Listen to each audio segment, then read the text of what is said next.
Sir, you don't belong here. Those 5 words sliced through the hum of the airport like a blade. Conversation stopped. Heads turned. The man standing at the counter didn't flinch, but his eyes narrowed just slightly. His name was David Carter, a tall, composed man in his early 40s, with sharp eyes and a confidence that didn't need to announce itself.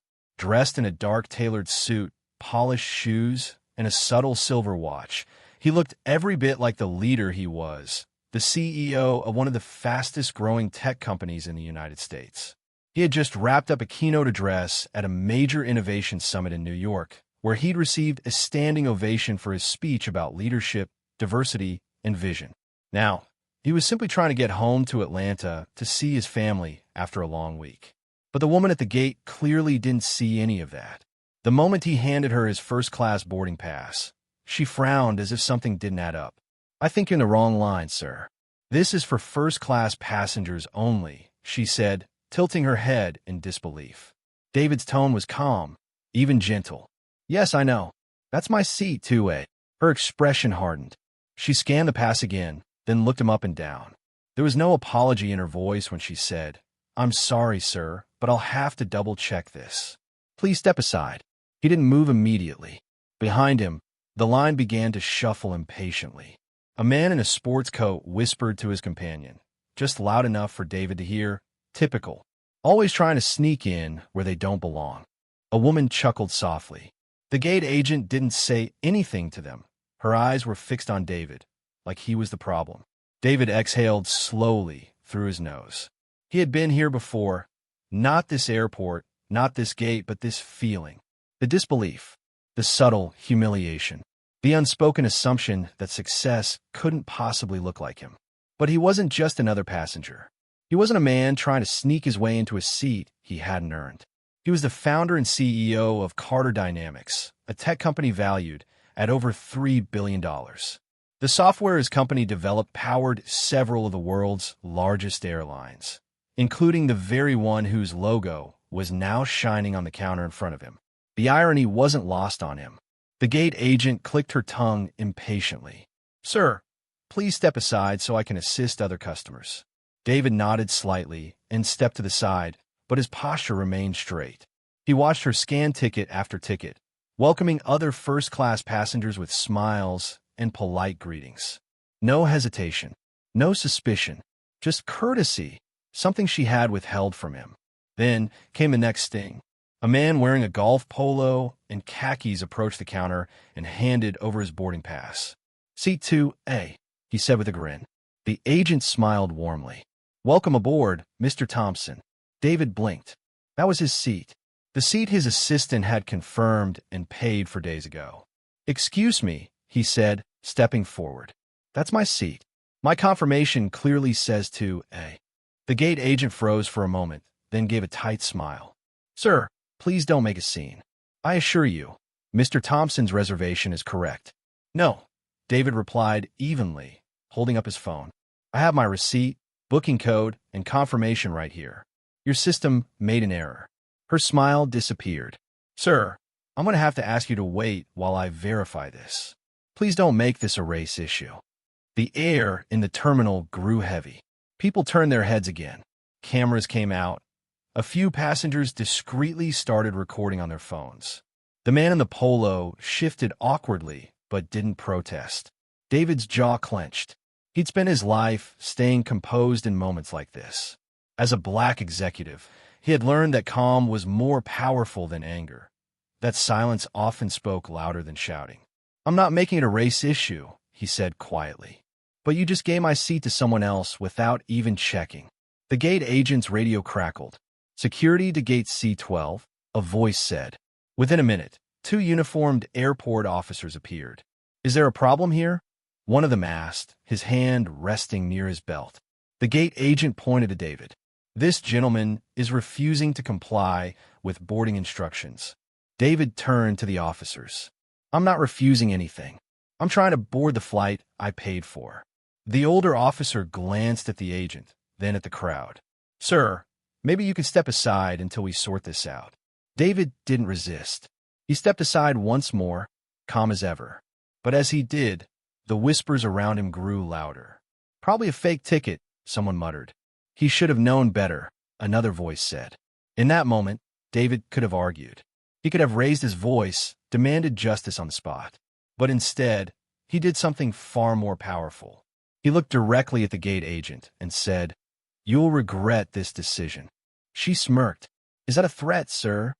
"No," he replied. "It's a promise." As the officers escorted him toward the waiting area, David took out his phone. His assistant, Mia, had already texted, "Everything okay? Flight updates say delayed." David typed back, "Not yet, but it will be." He opened his email app and began typing a new message, one addressed directly to the airline's board of directors. Because what no one in that terminal knew, not the gate agent, not the laughing passengers, not even the officers, was that David Carter wasn't just a customer. He was one of the airline's largest private shareholders. And in a matter of minutes, the woman who told him he didn't belong would find out exactly who he was. The gate agent's fingers clacked on the keyboard, the sound echoing through the terminal as David stood silently, arms crossed, eyes steady. She had been checking the system for nearly 5 minutes now, muttering under her breath, scrolling, and sighing as if this simple process was an enormous inconvenience. The passengers behind him shifted impatiently, exchanging glances. A man coughed loudly to signal his irritation. Finally, the agent looked up, her expression carefully arranged into an apologetic smile that didn't reach her eyes. "I'm sorry, sir," she said, her voice coated with fake sympathy, "but your ticket appears to be invalid. You'll have to wait until all passengers are boarded. Then, if there's any space left, we might be able to accommodate you." David's brow furrowed slightly, though his voice remained calm. "Invalid? That's impossible. I have a confirmed booking, first class, seat 2A. He pulled out his phone, opened the confirmation email, and showed it to her. The airline's logo glowed clearly at the top of the screen, followed by the flight number, departure time, and the unmistakable words, "First class, seat 2A. "That's my proof," he said, holding the screen a little closer so she couldn't ignore it. The gate agent barely glanced at it before shaking her head. "Sir, I understand, but the system doesn't show your ticket. If it's not in here," she tapped the monitor with her pen, "then it doesn't exist. You'll need to step aside." David's jaw tightened slightly.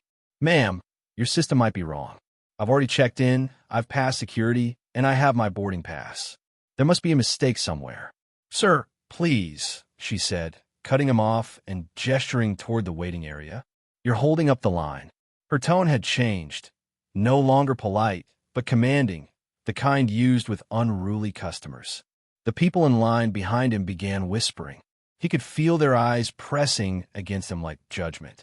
Before he could respond, another passenger, a middle-aged white man in a golf polo and designer sunglasses, stepped forward. "Excuse me," the man said with a friendly smile. "Here's my boarding pass, seat 2A. The gate agent's entire demeanor changed instantly. Her face lit up with warmth. "Welcome aboard, Mr. Thompson," she said cheerfully, scanning his pass with a pleasant beep. "We're so happy to have you with us today." David froze. For a moment, it didn't register. He blinked, trying to make sense of what had just happened. The same seat number, 2A, the same flight, the same gate. But she hadn't hesitated with him. She hadn't questioned his ticket or asked for proof. She had smiled and waved him through without a second thought. "Excuse me," David said, his voice even controlled. "That's my seat. 2A. You just gave my seat to someone else." The agent stiffened. Her eyes flicked nervously toward the other passengers, then back at him. "Sir, please calm down. This is a misunderstanding." "No," David said, taking a slow step forward, his tone steady but firm. "This isn't a misunderstanding. It's discrimination." A murmur rippled through the line. Someone whispered, "Here we go," under their breath. The gate agent crossed her arms defensively. "Sir, please don't make this a race issue. We're following procedure." David's expression didn't change. "Procedure," he repeated. "Your procedure gave my seat to someone else without even checking my confirmation. I showed you proof. You ignored it. What kind of procedure is that?" The woman glanced over her shoulder, clearly uncomfortable with the growing audience. "Security," she muttered in her radio, her voice tight. Gate C12. We need assistance. The line behind them broke into low conversation. A few passengers pulled out their phones, recording. David stood still, calm and composed, as two airport security officers approached. The taller one, a man with a gray mustache and tired eyes, stepped forward. What seems to be the problem here? The gate agent pointed at David, her voice rising just enough for everyone nearby to hear. This passenger is refusing to comply with boarding procedures and is holding up the line. The officer turned to David. Sir, we just need you to calm down. David looked him straight in the eye. I'm calm. I'm simply asking to board the seat I paid for. She gave it away. The second officer, younger and clearly uneasy, glanced between them. Maybe we can sort this out at the side, sir, he said carefully. David nodded once. Fine. As they guided him a few feet away from the gate, the whispers followed him. He's overreacting, someone said.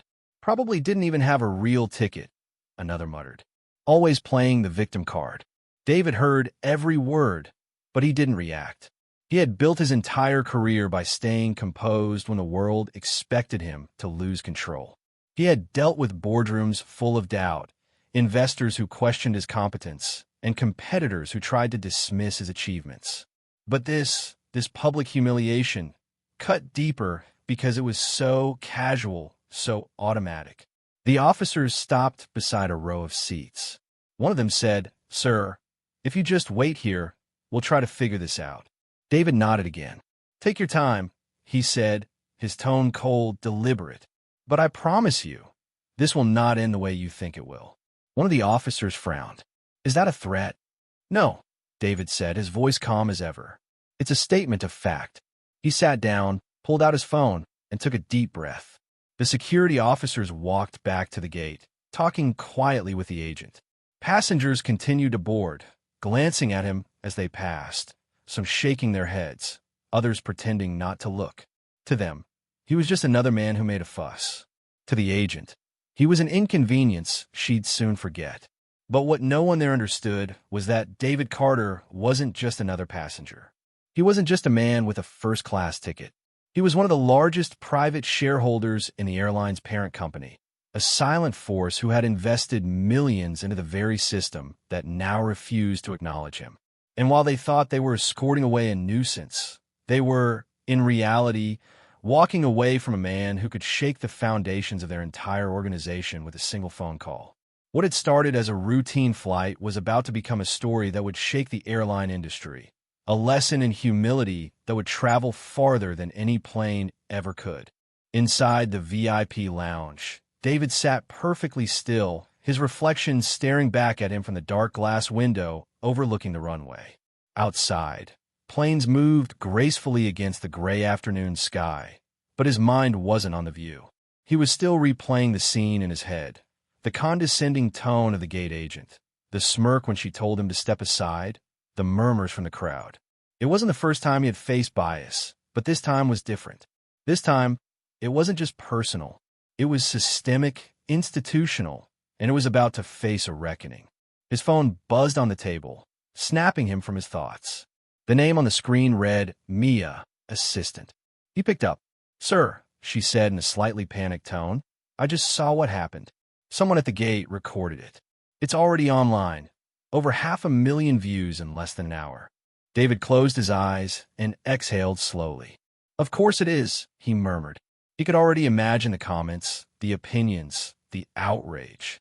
The internet loved moments like these. Injustice caught on camera, strangers debating it, people drawing lines in the sand. But David wasn't interested in social media noise. He was interested in change. Send me the video, he said quietly. Within seconds, his phone dinged with the link. He watched it once. The moment the gate agent dismissed him, the crowd's reaction, the way he'd been escorted away by security. There was no anger in his expression, no shouting, no threats. Just composure.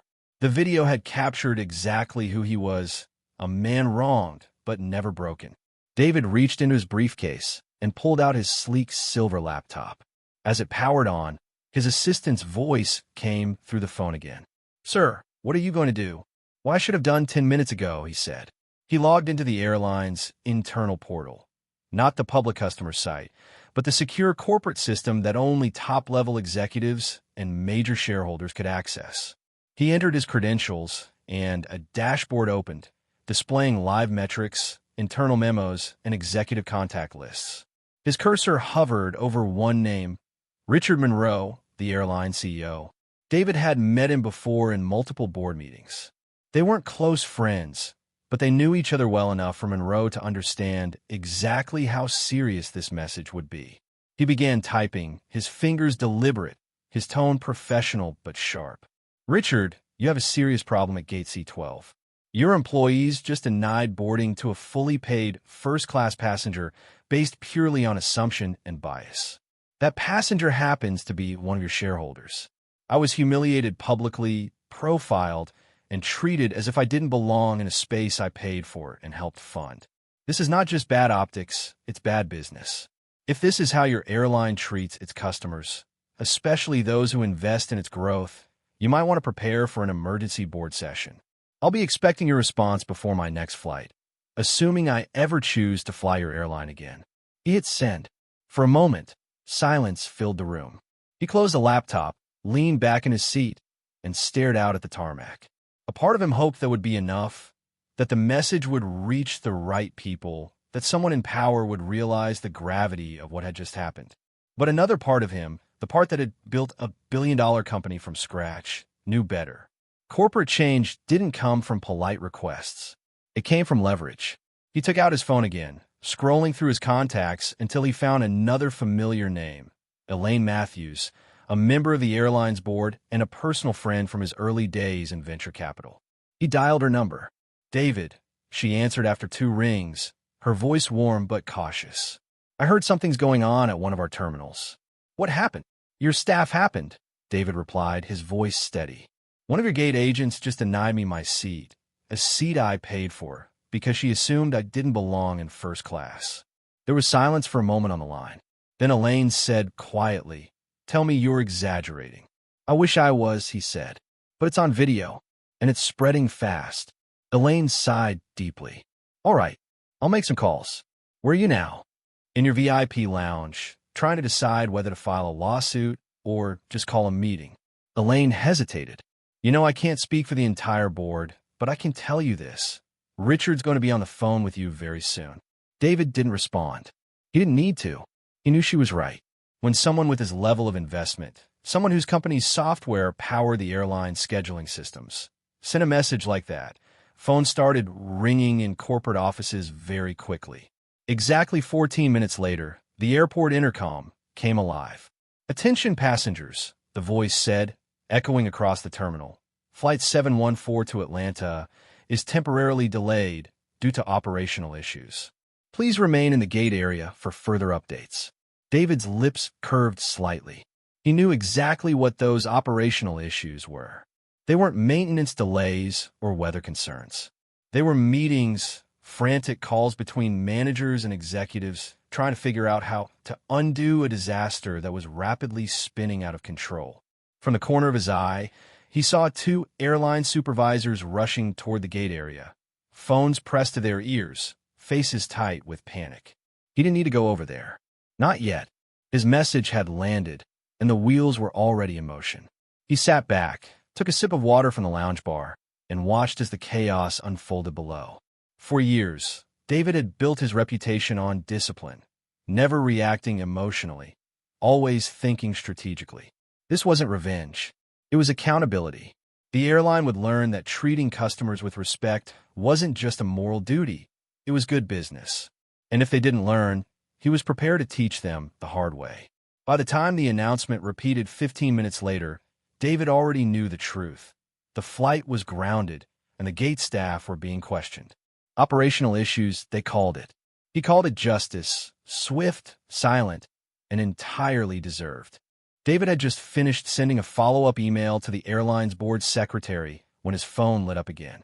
The caller ID showed an unfamiliar number, but something told him to answer. David Carter, he said. A deep voice responded immediately. David, this is Richard Monroe, CEO of the airline. What on earth happened? There was no small talk, no formality, just urgency. David leaned back in his chair, his tone composed but deliberate. "Richard, your staff at Gate C12 just denied me boarding on a first-class ticket that was fully paid for and confirmed. They gave my seat away to another passenger because they didn't believe I belonged there. When I showed proof, they called security. It wasn't a misunderstanding, Richard. It was profiling." There was a long pause on the other end, the kind that carried the weight of disbelief mixed with embarrassment. Then came the sound of a frustrated sigh. "David," Richard said quietly, "I'm not even going to pretend to defend that. I've already seen the reports coming in from the terminal, and the footage is circulating. This is a disaster." David didn't respond immediately. He wanted him to sit with it, to feel it. Finally, he said, "It's not just a disaster for your PR team. It's a disaster for your brand. People can forgive delays and lost luggage. They don't forgive disrespect." Richard's voice dropped lower, almost contrite. "You're absolutely right. I'm flying to Atlanta tonight. I want to meet you personally and talk this through. And don't worry, that gate agent will never treat anyone like that again." David's tone hardened slightly. "I don't want her fired, Richard. Not out of anger, not as a public sacrifice. I want change, real change. I want you to fix the culture that allows this to happen in the first place." Richard hesitated before replying. "I understand. We'll make this right." "I hope you mean that," David said, "because this video isn't going away, and neither is this issue." They ended the call shortly after, but David knew that conversation would echo through the company for weeks. He closed his eyes for a moment, trying to let the tension leave his body, but his phone buzzed again, this time with notifications. His assistant had texted, "Sir, the video just hit 2 million views. It's everywhere." David opened social media. The clip, only 46 seconds long, was trending across every major platform. The caption read, "Black CEO denied first-class seat. Watch how he reacts." In the video, David's calm demeanor stood out starkly against the dismissive attitude of the gate agent. There was no shouting, no aggression, just quiet authority. That's what caught people's attention. The comments were pouring in faster than he could scroll. He handled it with class. "This is exactly why we need representation in leadership." They messed with the wrong man. He didn't have to raise his voice. His presence said everything. News outlets had already picked up the story, labeling it the Gate C12 incident. Hashtags were trending nationwide. Prominent business figures, politicians, and civil rights leaders were all weighing in. Some applauded his restraint. Others demanded accountability from the airline. David scrolled past dozens of messages, his face unreadable. He didn't crave attention. He wasn't interested in fame or outrage. What mattered to him was impact, making sure this wasn't just another viral moment that faded in a week. Down below in the terminal, the ripple effect had already begun. The flight attendants were fielding endless questions from passengers about what happened. The airline's PR team was in crisis mode, releasing statements and scrambling to contain the backlash. And up in the VIP lounge, David Carter, the man at the center of it all, sat quietly, planning his next move. He received a message from Elaine Matthews, the board member he'd spoken to earlier. It was short but telling. "Richard's taking this seriously. Expect immediate action." David nodded slightly to himself. He knew Richard well enough to know that when he promised something, he would deliver. But David wasn't content with promises. He wanted policy. He wanted to make sure no one, regardless of race or appearance, would ever be told again, "You don't belong here." As the hours passed, reporters began gathering outside the airport. The airline released a brief public apology, acknowledging a customer service incident involving a valued client. They didn't mention names, but everyone knew who they were talking about. Commentators on television praised David's composure. Business networks began re-airing clips of his recent keynote speech, connecting his message of integrity and equality to what had just happened. It was as if the entire country had suddenly discovered who he was.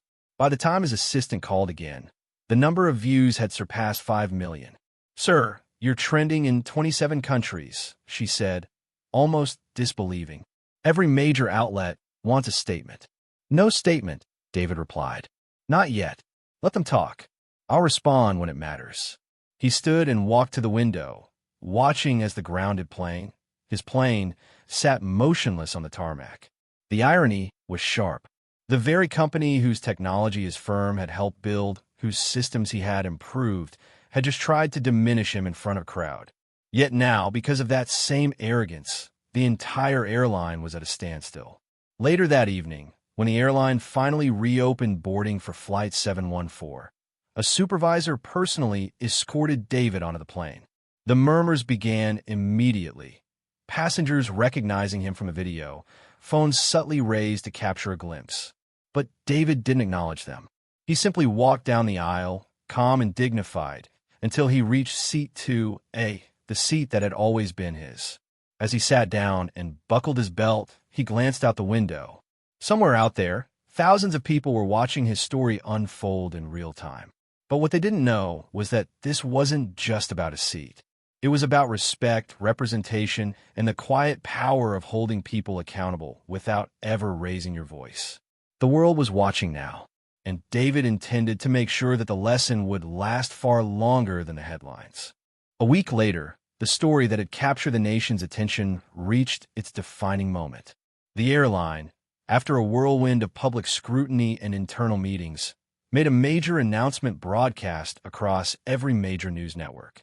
Their CEO, Richard Monroe, stood at a sleek podium with the company's logo behind him, facing dozens of reporters and flashing cameras. The backdrop read in bold letters, "The Diversity and Dignity Initiative." It wasn't just another PR campaign. It was a complete overhaul of how the airline would operate moving forward. Richard began the conference by addressing the elephant in the room. What happened at Gate C-12 was unacceptable, he said plainly. It was not just a customer service failure. It was a human failure. And as the CEO of this company, I take full responsibility. The room was silent. Journalists leaned in. Then Richard turned his right. Standing beside him was none other than David Carter. The same man who had been denied his seat just a week before now stood shoulder to shoulder with the head of one of the world's largest airlines. David wasn't there for revenge or attention. He was there for progress. As the cameras clicked, Richard continued, "Today we're proud to launch a nationwide diversity and dignity initiative. Every employee, from the ticket counters to the boardroom, will undergo training on racial bias, cultural awareness, and respectful communication. And we're honored that Mr. David Carter has agreed to serve as an advisor on this program." A murmur rippled through the crowd. The man who had been humiliated in public was now helping to lead the very system that had wronged him. David stepped forward to the microphone. He didn't raise his voice, and he didn't need to. His calm presence commanded the room. "This moment isn't about me," he began. "It's about everyone who's ever been told they don't belong when they've earned their place. I could have walked away angry. I could have sued or shamed this company into submission. But what we need isn't punishment. What we need is change." The reporters were silent, listening intently. "I've spent my career believing that true leadership isn't about power," David continued. "It's about purpose. What happened that day at the airport could have broken my spirit, but instead, it built a bridge between accountability and opportunity. Because dignity shouldn't depend on what you look like, what you wear, or what people expect you to be. It's something we all deserve." Cameras flashed. A few journalists clapped quietly, breaking the silence that had filled the room. David's words carried weight, the kind that lingers long after the sound fades. He didn't have to perform for the cameras. He simply told the truth, and that truth resonated deeply with millions watching at home. The story spread even further. News anchors replayed his speech, calling it one of the most powerful moments in corporate America. Commentators highlighted how the airline's quick, humble response turned a potential PR disaster into a landmark case for change. Social media filled with posts praising both men, one for his grace and the other for his accountability. But beyond the headlines and hashtags, real transformation began to take root. Within months, the airline rolled out new training programs nationwide. Employees shared stories of how those sessions changed the way they saw their passengers and themselves. For the first time in company history, customer satisfaction scores hit record highs. It wasn't because of new planes or cheaper tickets. It was because people felt respected. Gate agents smiled more. Flight attendants listened more. Managers were more present. The culture had shifted, quietly but unmistakably. And behind that change stood the man who had once been told he didn't belong. David Carter returned to his usual life, running his tech company, mentoring young entrepreneurs, and continuing his mission to open doors for others. Yet something about him had changed too. He carried a quiet pride, not from the attention he'd received, but from the difference he had made. During a leadership summit months later, he was asked what that day meant to him. David smiled slightly and said, "Power isn't about shouting. It's about knowing when to stay calm and when to stand up." That day at the airport wasn't my downfall. It was my defining moment, because I learned that silence isn't weakness, it's strategy. His words became a quote shared across business schools, leadership forums, and motivational pages around the world. People saw in him the kind of composure they aspired to, the ability to respond with wisdom when the world expects anger. And the airline? They honored him again a year later, unveiling a new policy called the Carter Principle, which ensured that every complaint involving discrimination or bias would be reviewed directly by corporate leadership. It was more than a policy, it was a promise. The press called it the day one man's calm changed an entire company. The story of Gate C-12 became legend in business circles, taught in diversity programs, discussed in ethics classes, and remembered by travelers every time they boarded a plane. As for David, he never saw himself as a hero. In his mind, he had simply done what was right. But to millions of people who had watched that video, who had seen him stand with quiet dignity in the face of injustice, he became something more, a symbol of grace under pressure, of progress through purpose. In the end, the incident that began as humiliation became history. The day a man was denied his seat became the day he grounded an entire airline, not out of anger, but out of purpose. And from that moment forward, every flight that airline took carried a new kind of message through the skies, that respect, once lost, can be rebuilt when someone has the courage to demand it with calm, not chaos.